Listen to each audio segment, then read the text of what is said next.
29절로 32절 말씀을 본문으로 같이 말씀을 나누는데, 진정한 표적은 무엇인가 라고 하는 그런 제목으로 같이 말씀을 나눕니다. 그래서 오늘 표적에 대한 말씀을 같이 나누려고 합니다.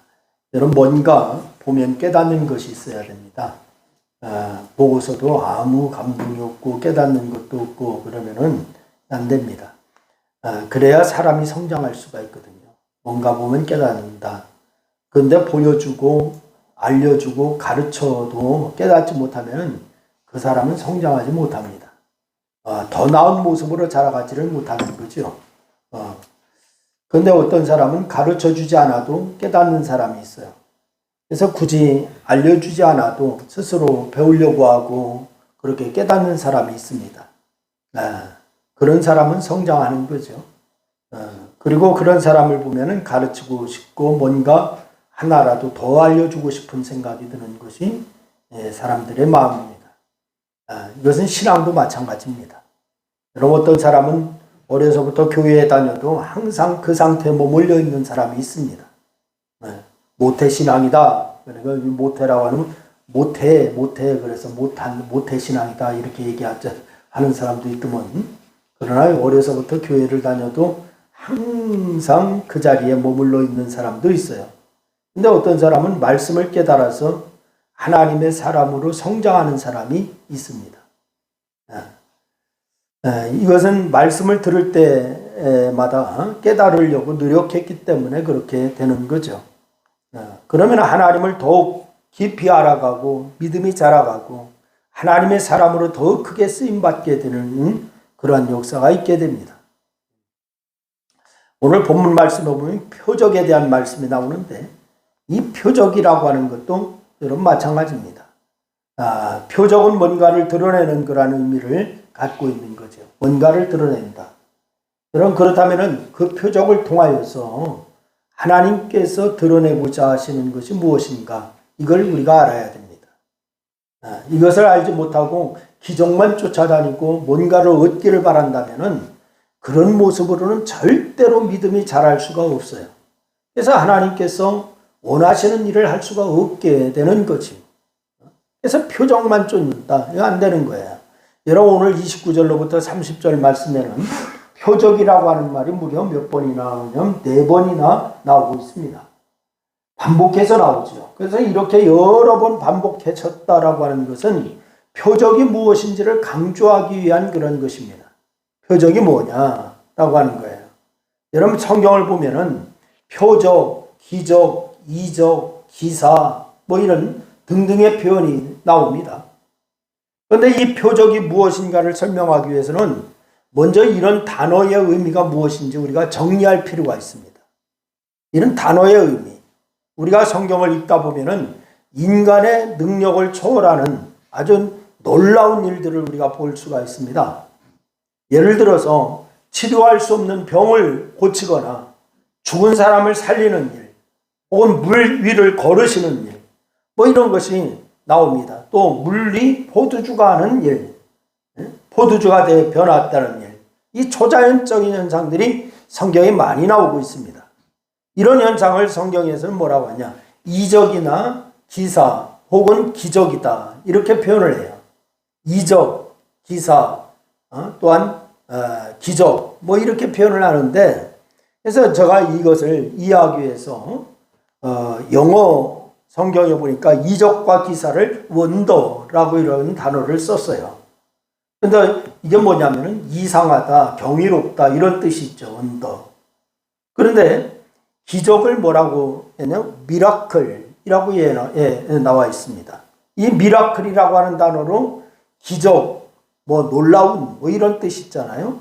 그런데 이것을 이성적으로 설명이 안 되는 경이로운 일, 놀라운 일, 그런 일이라고 하는 그런 의미가 있습니다. 이건 이성적으로 이해가 안 된다, 경이로운 일이다, 뭐 이런 거. 그리고서 표적이라고 하는 말이 있는데, 이 표적이라고 하는 말은 이적과 기사와 기적이라고 하는 말과 의미가 좀 달라요. 그래서 영어 성경을 제가 더 봤습니다. 원더나 미라클이라고 하는 단어를 쓰지 않고 이 표적이라는 사인이라고 하는 단어를 사용했습니다. 사인. 이 사인이 뭐예요? 우리말로 여러분 사인이라고 하는 말 많이 들으셨잖아요. 뭐예요? 표시하다, 뭐 징조다, 뭐 이렇게 내가 무슨 서명을 하고 문서를 작성하고 밑에 사인을 한다, 뭐 이러잖아요. 표시한다. 이런 뜻입니다. 원래의 의미는 이게 뭐냐면 신호를 보내다, 지시하다, 알리다, 보이다, 뭐 이런 뜻이 있어요. 사인이라고 하는 것. 그렇다면 무슨 신호를 보내는 걸까요? 무슨 신호를 보내느냐? 바로 이적과 기사와 기적을 행하시는 예수님이 메시아라고 하는 것을 알리는 거예요. 이적을 행했다, 표적을 행했다. 누가? 메시아이신 예수님이 다라고 하는 것을 알리는 거예요. 이렇게 표적을 행하는 분이 메시아다. 누가 메시아라는 거예요? 예수가 메시아다.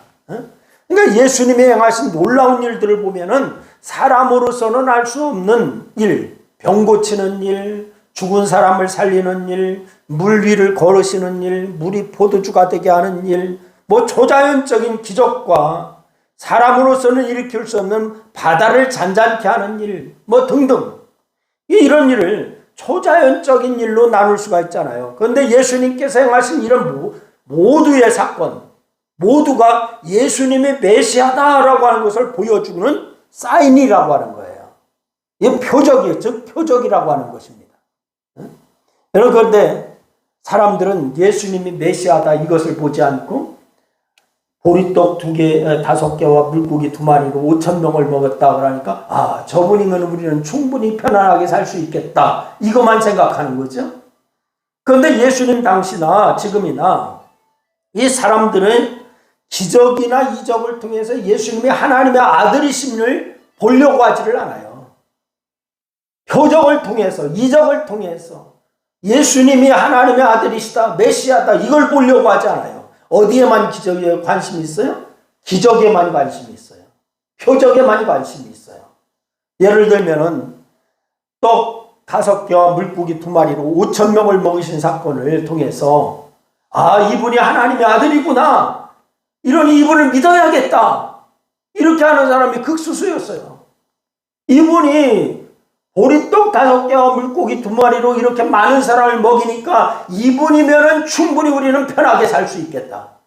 이분이면 우리나라가 독립하고 우리나라는 유토피아를 만들 수 있겠다. 여기에 관심이 있어요. 여러분, 사람들은 나 이분을 따라다니면 굶지는 않겠구나, 편안하겠구나, 여기에 관심이 있어서 따라다닌 거예요. 여러분, 그런 생각을 가지고 예수님을 따라다니는 그들을 향해서 예수님이 하신 말씀을 우리는 기억해야 합니다. 그런 생각을 가지고 예수님을 따라다니는 자들에게 뭐라고 얘기하시는가 하니 요한복음 6장 26절 말씀에 보니까 예수님이 이런 말씀하세요. 너희가 나를 찾는 것은 표적을 본 까닭이 아니요 떡을 먹고 배부른 까닭임이니라 라고 얘기했어요. 떡을 먹고 배불렀기 때문에 아, 예수 믿으면 부자 되겠네, 예수 믿으면 잘 되겠네, 예수 믿으면 자손이 성공하겠네, 그래서 나를 따랐다 이 얘기를 하고 있어요. 여러분, 오늘 본문도 마찬가지입니다. 사람들은 계속해서 예수님에게 뭐를 구해요? 기적을 요구합니다. 기적을. 그러니까 기적을 계속 베풀면은 당신을 하나님의 아들로 인정하겠습니다 이렇게 얘기하고 있습니다. 여러분, 기적을 베풀어서 하나님의 아들이라고 하는 걸 인정해야 하나님의 아들이에요? 그분은 원래 하나님의 아들이에요. 원래 하나님의 아들이야. 기적을 계속 베풀면 당신을 하나님의 아들로 인정하겠다는 거예요. 사람들은요. 반대로 기적을 베풀지 못하면 하나님의 아들이 아니라는 거예요. 사람들의 생각은요. 물론 예수님은 기적을 베푸셨습니다. 병을 치유하시고 오병이어로 배고픔을 해결해 주시고 포도주로 잔치의 곤란함을 해결해 주셨습니다. 예수님께서 여러분과 저의 곤란함을 해결해 주십니다. 아멘. 우리의 어려운 난관도 다 해결해 주시는 분이십니다. 그리고 그것을 표적의 도구로 사용하기도 하셨어요. 그런 일을 통해서 사람들이 예수님을 믿기도 했습니다. 표적과 기사로 인하여 예수님 믿지 않았다? 아니요, 혹 믿은 사람도 있어요. 어디에? 요한복음 11장 45절 말씀에 보면 나와요. 그런데 문제가 생겼습니다. 사람들은 기적을 베풀면은 구원자, 베풀지 않으면 구원자가 아니다. 이런 이상한 등식을 만들어냈어요. 기적을 베푼다. 구원자다. 하나님이시다. 베풀지 않는다. 아니, 저분은 하나님이 아니야. 이렇게 이상한 등식을 만들어냈어요. 그래서 고린도전서 1장 22절 말씀에 보면은 유대인은 표적을 구하는 사람이다 라고 이렇게 말하고 있어요. 표적을 구하는 사람이다. 기적이 없는 예수는 메시아가 아니라는 거죠. 여러분, 오늘 많은 사람들이 그 예수님을 바라볼 때 그런 등식을 가지고서 예수님을 바라보고 있어요. 아니, 교회 밖에 있는 사람은 그렇다 치고 교회 안에 있는 사람들까지도 그런 등식을 가지고 예수님을 바라보고 있어요. 여러분, 그러나 표적은 그런 의미로 나타나는 것이 아닙니다.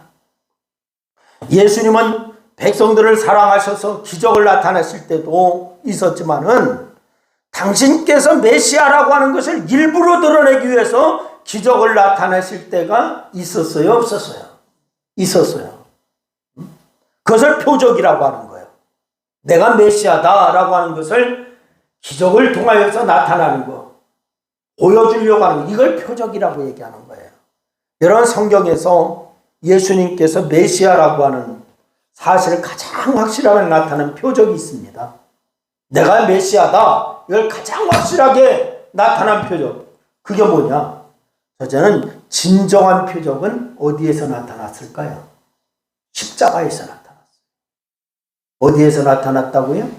십자가. 표적은 그 기적을 통해서 예수님이 메시아라고 하는 사실을 나타내는 도구라고 제가 말씀을 드렸잖아요. 응? 그러면은 기적을 보았다면은 그 기적을 보고서 저분이 분명 메시아구나, 그렇구나, 저분의 말씀을 따라야 되겠다, 이런 생각을 사람들이 가져야 되는데 이건 주님께서 원하시는 거예요. 그런데 주님은 그런 목적으로 기적을 베푸셨는데 보리떡 5개, 물고기 2마리 가지고 5,000명을 먹이고 12방울이가 남았다. 이것은 배부르게 하기 위해서만 만드는 게 아니에요. 왜 만드셨어요? 주된 목적은 뭐예요? 예수님이 누구시다? 구세주고 메시아시다. 이걸 알리기 위해서. 그런데 사람들은 이런 예수님의 생각을 알지 못하고서 어디에만 관심이 있어요? 메시아에 관심이 있어요? 아니요. 떡에만 관심이 있어요. 응? 자신들에게 기적을 베푸신 분이 어떤 분인지를 알기를 힘쓰는 것이 아니라 관심이 오직 기적에만 있어. 편한 데만 있어요. 먹는 데만 있어요.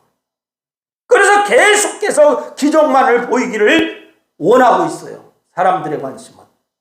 관심이 예수님입니까? 떡입니까? 어디에 있어요?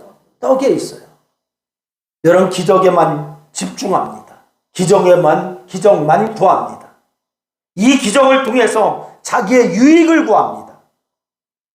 여러분, 이런 사람들을 주님께서 뭐라고 말씀하시는 거 아니에요?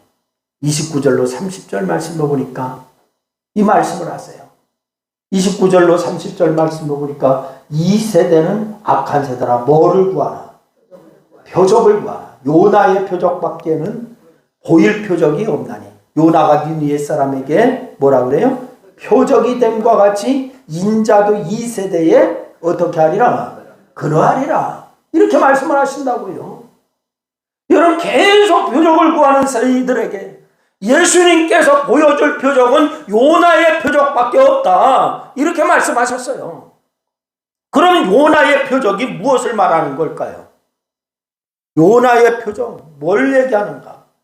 요나는 주전 8세기 중후반의 선지자입니다. 주전 8세기 중후반의 선지자인데 어느 날 요나에게 하나님이 명령을 내리시죠. 어디로 가라고요? 니느웨로 가서 그들의 악함을 지적하고 회개를 외쳐라. 이렇게 하나님께서 요나에게 명령을 내렸어요. 그런데 당시에 니느웨는 아수르의 수도입니다. 이 아수르는 이스라엘을 여러 번 공격하고 압박하고 있는 원수 같은 나라야. 요즘 인기 드라마가 있죠. 응? KBS에서 하는 인기 드라마. 응? 뭐예요? 몰라요? 저는 그거 요즘 계속 재미있게 보고 있습니다. 역사를. 역사 드라마는 내가 보려고 사모님이 못 보게 방해를 해. 그럼 나는 또 다시 보기 그걸로 들어가서 봐요. 고려 거란 전쟁. 이거 보고 있어요. 근데 거란이 그렇게 고려를 그냥 침략하고 또 일본이 우리를 계속 침략하고 그러니까 우리가 그 나라에 대한 감정이 좋아 나빠요. 여기 요나의 시대에도 마찬가지입니다. 여러분 니느웨 계속 이스라엘을 여러 번 공격하고 압박하고 해서 원수 같은 나라예요. 그러니 당연히 요나는 그 나라에 가서 회개하라고 외치는 것이 좋을까 싫을까? 싫지요. 싫어요. 그래서 하나님의 명령을 거절하고 지중해에 있는 항구 도시인 요바로 내려가서 배를 타고서 지금의 스페인 쪽입니다. 지금의 스페인 쪽인 다시스로 도망을 갔어요. 방향으로 보면은 동쪽으로 가야 되는데 반대쪽인 서쪽으로 간 거예요. 이게 그런 요나를 향해서 하나님이 광풍을 보내셨고 요나를 태운 배가 뒤집혀지려고 하자 제비를 뽑아서 어떻게 해요? 요나를 바다에 던지지요. 요나를 바다에 던지자 한 물고기가 요나를 집어삼켰습니다. 즉 바다가 잠잠해졌어요. 그러니까 그 후에 요나는 3일 동안 물고기 뱃속에 있었습니다. 그리고 3일 후에 물고기가 요나를 육지에 토해냈습니다. 그리고 하나님의 말씀이 요나에게 다시 임합니다. 니느웨로 가라는 거예요. 3일 동안 물고기 뱃속에 있다가 토해냈는데 그때도 또 하나님은 요나에게 니느웨로 가라 말씀하십니다. 니느웨로 간 요나가 그때 심판을 외치는데 소리를 듣고 심판을 외치는 그 소리를 듣고 있던 니느웨가 회개합니다. 그리고 구원을 받은 것이 요나서의 내용이에요. 이게 요나서의 내용입니다. 여기서 주님이 말씀하시는 표적이 무엇인가 하면은 요나가 물고기 뱃속에 3일 동안 있었던 거 이걸 얘기하는 거예요. 요나의 표적 이걸 얘기하는 거. 물고기 뱃속에 3일 동안 있었던 거. 그것은 마태복음 12장 40절 말씀입니다. 요나가 밤낮 사흘 동안 큰 물고기 뱃속에 있었던 것 같이 인자도 밤낮 사흘 동안 땅속에 있으리라 이 말씀을 하세요. 이 표적을 얘기하는 거예요. 다른 표적이 아닙니다. 주님이 말씀하시는 거 이게요. 그러니까 불순종하던 요나가 물고기 뱃속에서 회개하여서 새 사람이 되었습니다. 요나서 2장 말씀에 보면은 전체가 요나가 회개하는 내용으로 나와 있어요. 요나서 2장에 보면은 그리고 말씀에 순종하여서 그리고서 회개하고서 니느웨로 떠납니다. 요나가요. 그런데 그렇게 완악한 니느웨가 왕으로부터 모든 사람까지 다 회개합니다. 심지어는 짐승까지도 회개시키잖아. 응? 그렇게 요나가 외치는 회개의 말씀을 통하여서 니느웨가 어떻게 됐어? 나중에 구원받았어요. 할렐루야. 그러니까 주님이 말씀하시는 것은 요나가 3일 동안 물고기 뱃속에 들어갔다가 나온 이후에 놀라운 역사가 일어난 것처럼 예수님도 무덤 속에 3일 동안 있는 것으로 인해서 역사가 일어날 것이다. 이것을 얘기한 거예요. 이 표적을 얘기한 거예요. 그런데 많은 사람들은 이 예수님의 3일 동안 무덤에 있다가 부활하셔서 구원되는 표적을 관심이 있습니까? 떡에 관심이 있습니까? 떡에 관심이 있어요. 응?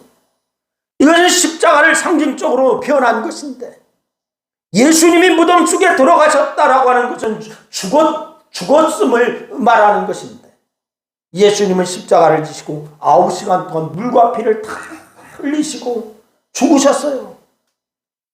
로마 군병들이 예수님이 죽었음을 창으로 찔러서 확인했잖아요. 죽었나 안 죽었나 창으로 옆구리를 찔러가지고서 그것도 확인을 했잖아요. 죽은 것을 확인하고는 무덤에 장사 지내도록 내어주잖아요. 살아있으면 더 죽이려고 확실히 확인 사살하려고 그것도 창으로 찔른 거예요. 그러면 예수님이 왜 죽으셨습니까? 예수님이 왜 죽으셨습니까? 이것은 이사야가 기록하고 있어요. 이사야 53장 5절 말씀을 보니까 그 이유가 나옵니다. 그가 찔림은 우리의 허물 때문이요 그가 상함은 우리의 죄악 때문이라. 그가 징계를 받음으로 우리가 화평을 누리고 그가 채찍에 맞음으로 우리가 나음을 입었느니라. 여러분, 예수님이 바로 십자가의 죽으심의 목적입니다. 예수님의 죽음은 우리를 위한 죽음입니다. 할렐루야. 이것이 복음입니다. 그래서 예수님이 죽으실 때 요한복음 19장 30절 말씀 보니까 예수님이 마지막 하시는 말씀이 있었어요. 뭐라고 하십니까? 다 이루었다. 이 말씀을 하시잖아요. 다 이루었다. 이 다 이루었다라고 하는 말의 헬라적인 의미는요, 고대 그리스나 로마에서 쓰이던 상업적인 용어입니다. 어떤 뜻이 있느냐? 값을 다 지불했다. 이 말입니다. 값을 다 지불했다. 예수님께서 내 대신 십자가에 죽으심으로 나의 죗값을 하나님께서 다 지불하셨다. 할렐루야. 여러분과 저의 죗값을 예수님께서 다 지불하셨다는 거예요.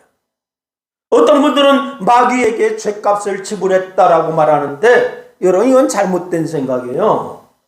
마귀가 죗값을 자기가 받을 자격이 있습니까? 아니요, 없어요. 예수님께서 십자가에 죽으심으로 하나님께서 죄의 값을 다 지불한 거예요. 그래서 그 놀라운 말씀을 믿고서 회개하면은 구원을 받는 겁니다. 할렐루야. 주님의 피를 보고 우리의 모든 죄를 다 사해 주셨습니다.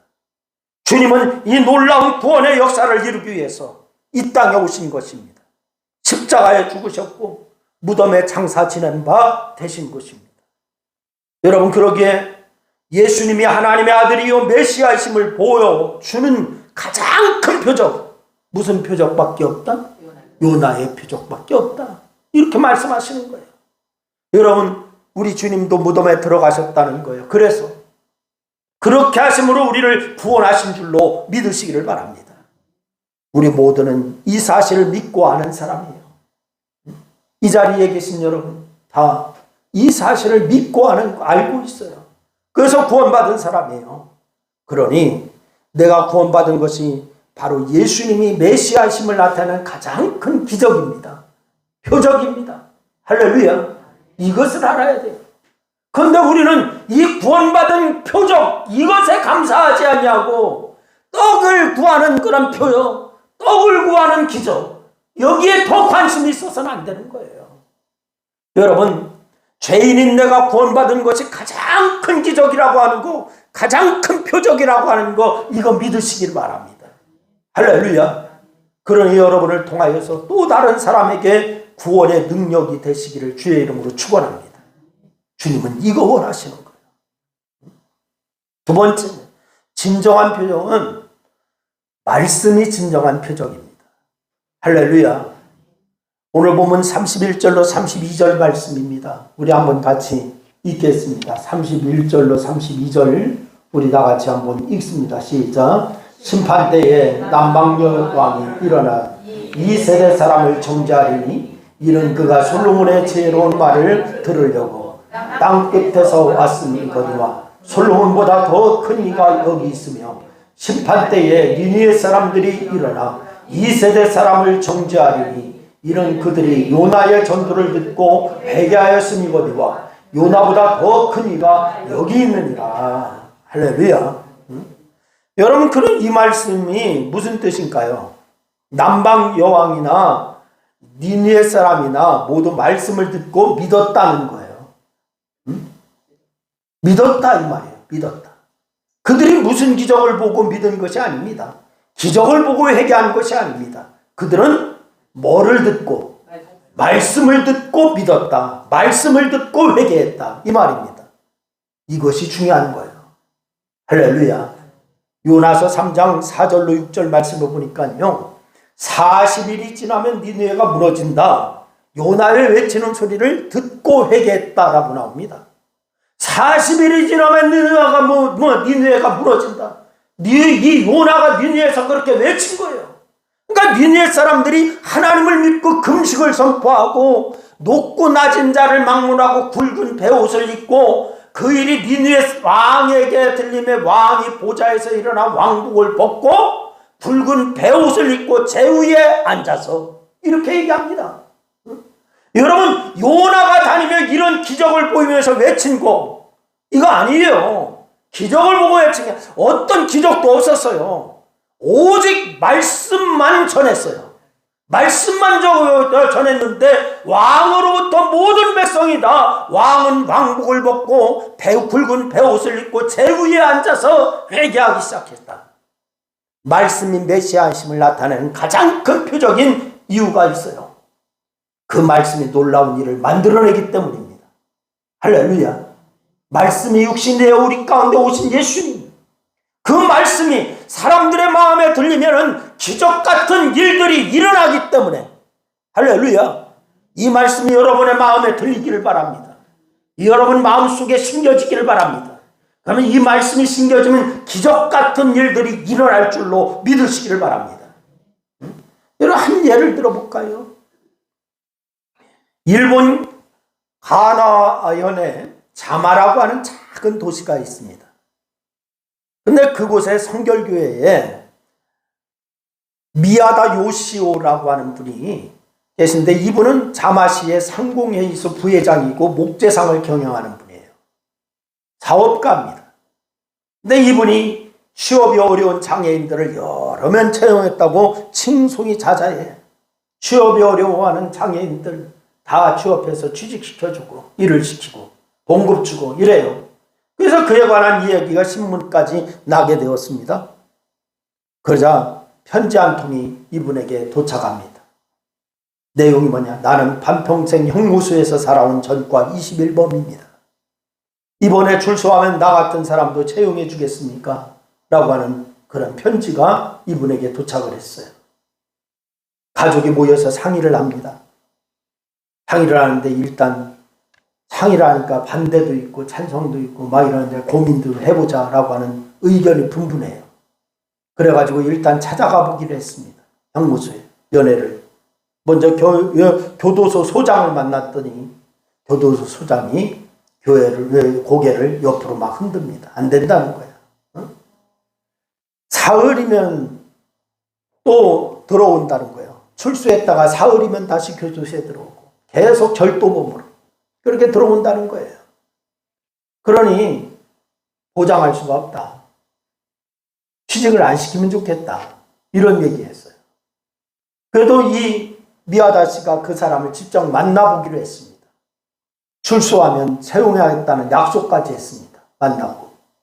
그래서 출소하는 날 교도소장이 뜻은 대단히 귀한데 한 가지 부탁할 일이 있습니다. 그게 무엇입니까? 라고 하니까 그 사람이 보는 데는 절대로 현금을 두지 마십시오. 이렇게 부탁을 하는 거예요. 그러나 전과 21범은 미야다 씨의 전도로 교회에 나가기 시작합니다. 세상에서 이 천시받고 학대를 받던 그가 성도들의 사랑과 사랑에 감동이 되었어요. 교회에 나가서 성도들이 막 사랑해주고 교회에서 환영해주고 이러면 감동이 되었어. 세상에서 그런 사랑을 한 번도 받아본 적이 없습니다. 그럴 법도 한 게 전과 21범이지. 나왔다가 사흘이면 다시 교도소에 또 들어가지. 이러면 누가 좋아하겠어요? 교회 갔더니 그 사랑을 받았어요. 그래 감동이 되었어요. 그러고서 진실한 그리스도인이 되었어요. 그리고 미야다 씨에게 가장 신임받는 사람이 되었어요. 그 회사의 금전 출납을 담당하는 그런 회계를 담당하는 사람이 되었어요. 놀라운 일이지 않습니까? 여러분, 모든 성경 말씀은 하나님의 말씀입니다. 할렐루야. 그렇게 하나님의 말씀을 믿고 행하는 사람에게는 놀라운 일이 일어나는 줄로 믿으시기를 바랍니다. 병이 고쳐지는 것도 기적이지만은 더 놀라운 기적은 수십 년간 교육과 훈련으로도 바뀌지 않는 내가 변하는 것, 내가 큰 기적을 체험하는 거예요. 그게 기적입니다. 어떤 분은 부모님도 바뀌지 못하는 것들이 바뀌어집니다. 그것이 기적입니다. 수십 년간 바뀌지 않았던 것이 말씀을 듣고 주님을 만나니 변한다. 병이 고쳐지고 사람들을 놀라게 하는 초자연적인 일도 예수님이 메시아심을 나타내는 표적이지만은 기적 중에 으뜸이 뭐냐? 나를 구원하신 것이고 내가 변화되는 것. 이게 기적 중에 으뜸인 줄로 믿으시기를 바랍니다. 그러니 이 표적을 보고 사는 우리에게는 오직 여러분 감사밖에 없는 거예요. 할렐루야. 여러분 어떤 기적보다도 바로 내가 구원받은 것이 기적이다라고 하는 것을 깨달으시기를 바랍니다. 그리고 항상 감사하고 사시기를 바랍니다. 요나의 표적, 이것이 여러분과 저에게 나타난 표적입니다. 그러니 내가 예수 믿은 거 그냥 덤덤하게 무덤덤하게 아무렇지 않게 생각할 것이 아니라 주께서 나에게 가장 큰 표적을 이루셨구나 감격하고 감사할 때 여러분에게 놀라운 하나님의 은총의 역사도 더하실 줄로 믿습니다. 이런 역사가 이 한 주간도 여러분의 삶에게 이 삶에 있기를 주의 이름으로 축원합니다. 기도하겠습니다. 하나님 참 감사합니다. 우리에게 오늘도 말씀 주심을 감사합니다. 진정한 표적이 무엇인가를 우리에게 깨우쳐 주셔서 감사합니다. 오늘 아버지 하나님 우리가 구원받았다고 하는 것이 얼마나 큰 표적인가 깨닫게 하셨사오니 늘 하나님 앞에 감격하고 감동하며 또한 아버지 하나님 앞에 감사하여 그렇게 삶을 이루어 나가는 저희들에게 도와 주옵소서. 오늘 이 시간도 함께 하셔서 감사하며 예수님의 이름으로 기도했습니다. 아멘. 우리 찬양을 함께 드리고 주기도문 하시겠습니다. 200장 찬송을 함께 드리겠습니다. 수요일 날도 좀 다 많이 나오게끔 목장 식구들 다 전화를 할 수 있기를 바랍니다. 다 전화하셔서 함께 예배할 수 있기를 바랍니다. 200장입니다.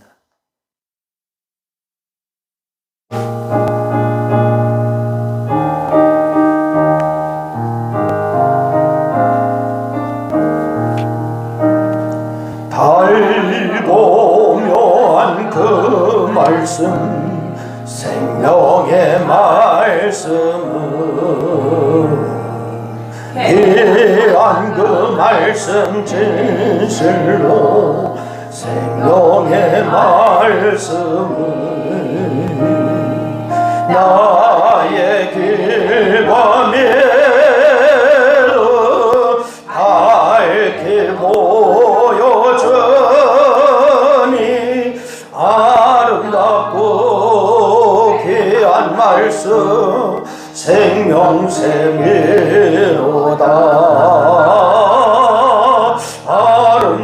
아름답고 귀한 말씀 생명샘이로다. 귀한 그 말씀은 내 노래 되도다. 모든 사람을 살리는 생명의 말씀을 값없이 받아 생명길을 가니 아름답고 귀한 말씀 생명의 미로다. 아름답고 귀한 말씀 생명샘이로다. 널리 울리고 펴지는 생명의 말씀은 마음의 용서와 평안을 골고루 주나니 다만 예수 말씀 듣고 복을 받네. 아름답고 귀한 말씀 생명샘이로다. 아름답고 귀한 말씀 생명샘이로다.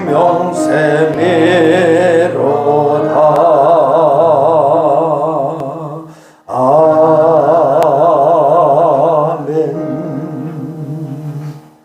하늘에 계신 우리 아버지여, 이름이 거룩히 여김을 받으시오며 나라 임하옵시며 뜻이 하늘에서는 것 같이 땅에서도 이루어지리이다. 오늘날 우리에게 일용할 양식을 주옵시고 우리가 우리에게 죄진 자를 사한 것 같이 우리 죄를 사하여 주옵시고 우리를 시험에 들게 하지 마옵시며 다만 악에서 구하옵소서. 나라라 권세와 영광이 아버지께 영원히 있사옵나이다. 아멘.